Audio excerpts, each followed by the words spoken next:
What is good? It is your boy. Welcome back to Real News Podcast, bringing you the raw, unfiltered truth. Today, we're going to dive into some real talk about the Laken Riley Act, a bill that's got everybody heated, politicians, voters, you name it. We got Democrats flip-flopping, Republicans standing firm, and a whole lot of noise about immigration and crime. So buckle up because I'm about to break it down. No sugarcoating, just facts. If you're new here, smash that like button, hit subscribe, and let's get to work. All right, let's start with the basics. Now, the Laken Riley Act is named after a young nursing student from Georgia, Laken Riley, who was tragically killed by a Venezuelan migrant. Now, this dude has been arrested for shoplifting before, but guess what? They paroled him back into our country. Yes, into the country. You heard it right. Paroled and then back into the country. Boom. Tragedy strikes. So this bill says if you are a migrant with no legal status, even if you're seeking asylum and you get caught up in theft, shoplifting, or burglary, you are getting detained.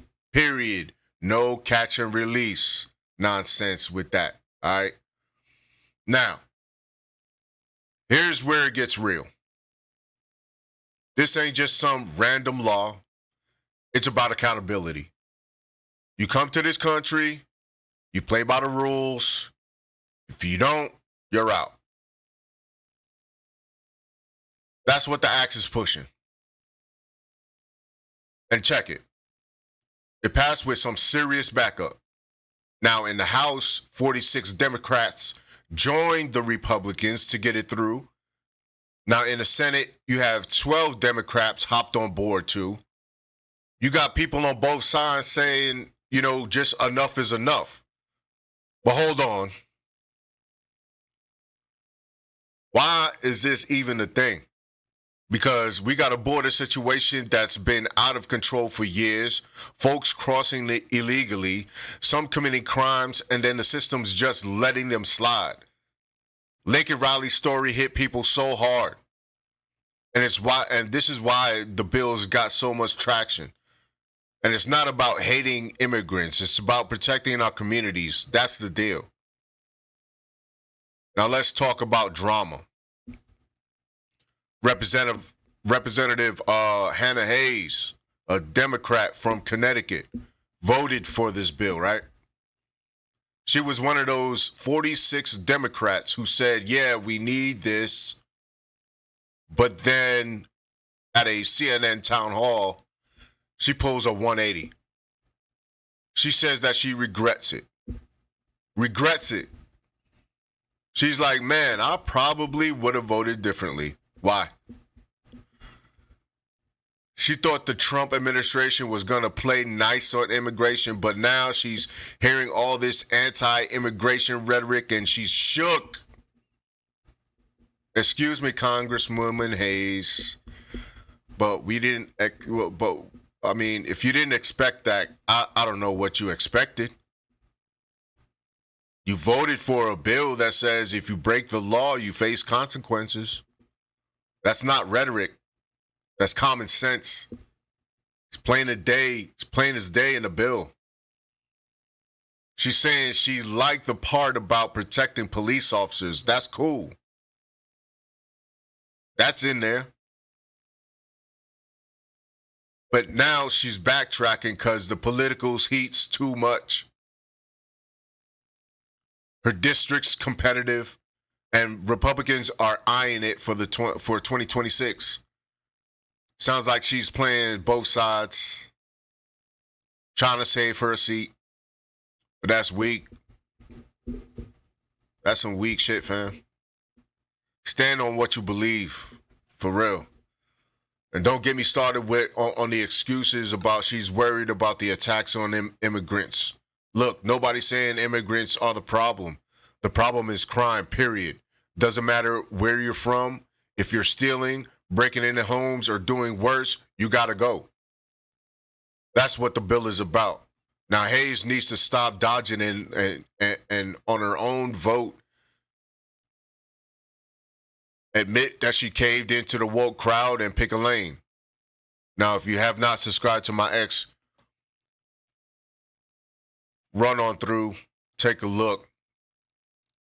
Here we got a video of this nonsense. Been convicted.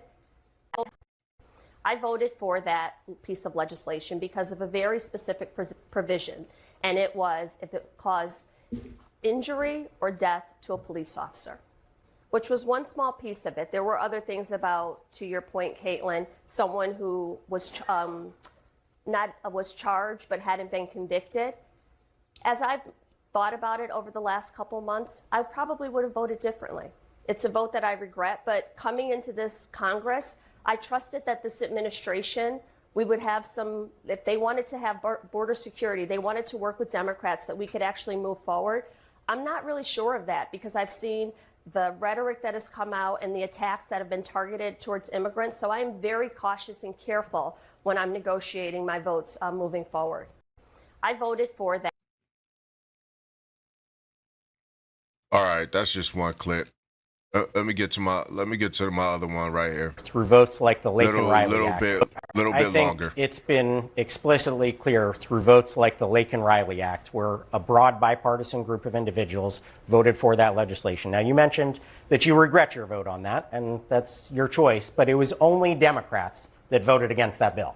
All Republicans voted for it. And so you do see that difference and distinction between the two parties nowadays. Republicans want strong border security. They also want to enforce the laws on the books here in our country. And so, again, I think it is only reasonable to make sure that we are deporting these individuals that have committed crimes in our country. But due process is a law on the books in this country. And that's why Democrats, the people who voted against it, they had serious concerns about the lack of due process.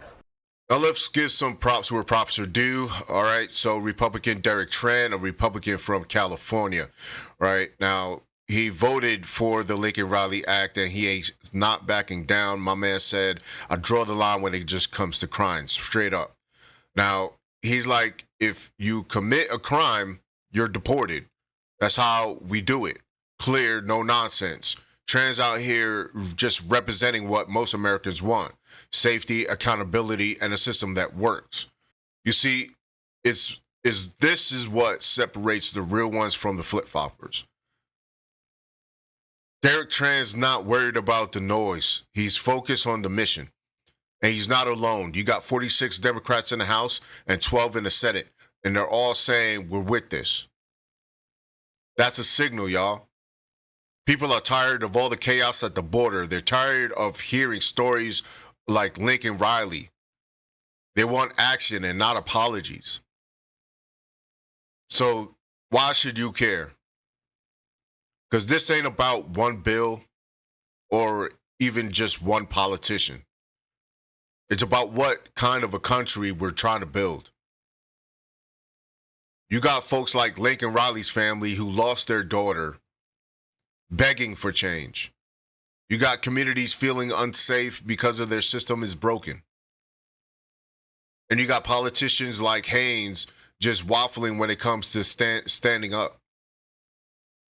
That's the fight we're in. Now, common sense versus political games.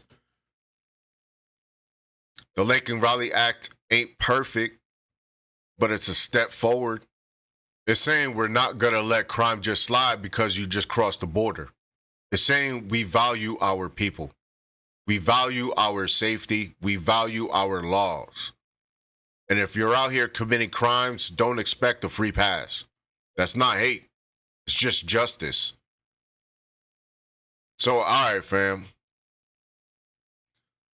That's the truth on the Laken Riley Act. Politicians can flip-flop all they want, but the people, they know what's up.